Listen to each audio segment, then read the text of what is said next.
బంగారం, ఏమైంది? నీకు నా మీద ప్రేమ తగ్గిపోయింది. ఇది మళ్ళీ స్టార్ట్ చేసిందిరా బాబు. అవును, నేమే ప్రేమ తగ్గిపోవడమే కాదు కదా, మొత్తం పోయింది. వెళ్ళు, నా బుర్ర తినకు. అమ్మో అమ్మో, ఎలా మారిపోయావు. ఏమైందని అడగకుండా నా ప్రేమే లేదని చెప్పేస్తున్నావు. ఇంకెందుకు నేను ఇక్కడ, నేను వెళ్ళిపోతా. సరే, డ్రాప్ చేయనా, క్యాబ్ బుక్ చేసుకుంటావా? ఇది నా ఇల్లు, నేను ఎక్కడికి వెళ్ళను, నేను ఇక్కడే ఉంటా.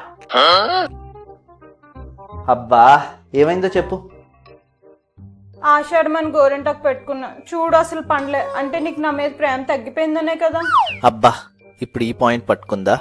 ఉండు చెప్తాను ఈ సంగతి. సరే, ఆ విషయం పక్కన పెట్టు. నువ్వు రోజు ఎటు పక్క తిరిగి పడుకుంటావు? కుడివైపు.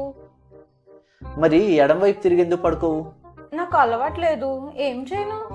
మరి ఎడం వైపు తిరిగి పడుకుంటేనే మొగుడి మీద ప్రేమ ఉన్నట్టంట. అంటే ఇప్పుడు నీకు లేదు కదా. అదేం కాదు, నీ మీద నాకు చాలా ప్రేమ ఉంది. అందుకే ఇలాంటి పిచ్చివన్నీ నమ్మి నా బుర్ర తినడం మానేసి ఏమైనా పనికొచ్చే పని ఉంటే చేసుకోవచ్చు కదా. ఇంతకీ నాకు డౌట్ అడగనా? అడుగు.